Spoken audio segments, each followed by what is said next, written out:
అర్ధరాత్రి పాత కోటగోడల మధ్య గాలి గట్టిగా వీస్తోంది. అప్పుడే కోటలోని ఒక పాత గది నుంచి ఒక రాయి కదిలిన శబ్దం వినిపించింది. దాని వెనుక ఒక రహస్య ద్వారం తెరుచుకుంది. దూరంగా నిలబడి ఉన్న ఒక యువకుడు ఆశ్చర్యంతో అన్నాడు, ఈ కోటలో ఇలాంటి ద్వారముందా? నీలగిరి కోట, అందులో రహస్య నిధి ఉందన్నది ఎప్పటినుంచో వినిపిస్తున్న కథ. ఆ కథలు వింటూ పెరిగిన యువకుడు అర్జున్. ఆ నిజాన్ని తేల్చడానికి ఒక సాయంత్రం కోటలోకి ఒంటరిగా వెళ్లి ఒక ప్రమాదకరమైన రహస్య ద్వారాన్ని తెరిచాడు.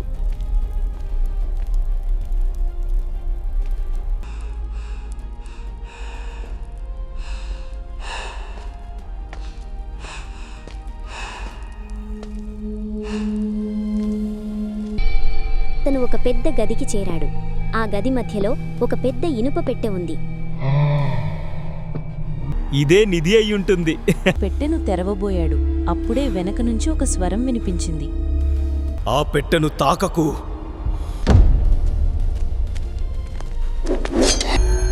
అక్కడ ఒక వృద్ధుడు నిలబడి ఉన్నాడు. అతని ముఖం ప్రశాంతంగా ఉంది.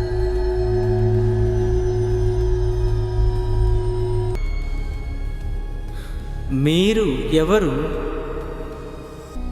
నేను ఈ కోట రహస్యాన్ని కాపాడేవాడిని.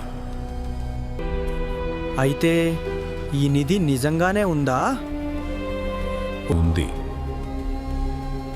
కానీ అది బంగారం కాదు. అయితే తెరిచి చూడు.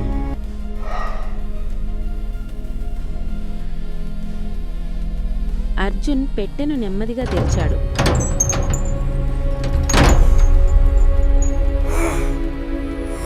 అందులో బంగారం లేదు.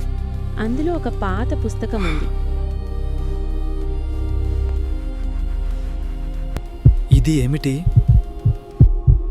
వృద్ధుడు చిరునవ్వు చిందించాడు. ఇది ఈ రాజ్యం చరిత్ర. ఈ పుస్తకంలో రాజ్యాన్ని రక్షించే జ్ఞానం ఉంది. అర్జున్ నిశ్శబ్దంగా ఆ పుస్తకాన్ని చూశాడు.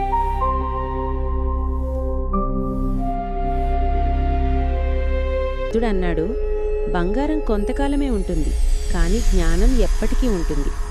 కొద్దిసేపటి తర్వాత వృద్ధుడు కనిపించకుండా పోయాడు. అర్జున్ అర్థం చేసుకున్నాడు, ఆ వృద్ధుడు సాధారణ మనిషి కాదు. అతను ఆ కోట రహస్యాన్ని కాపాడే ఒక దివ్య రక్షకుడు.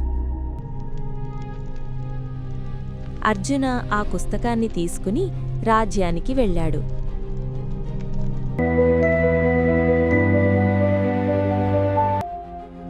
అర్జున్ పుస్తకాన్ని రాజుకిచ్చాడు. రాజు ఆ పుస్తకాన్ని చదివి ఆనందించాడు. పుస్తకంలో ఉన్న జ్ఞానం వల్ల రాజ్యం మరింత అభివృద్ధి చెందింది. రాజు అర్జున్ను అభినందించాడు. ఆ రోజు నుంచి ప్రజలొక మాట చెప్పుకుంటున్నారు, నిజమైన నిధి బంగారం కాదు, జ్ఞానం. Moral stories.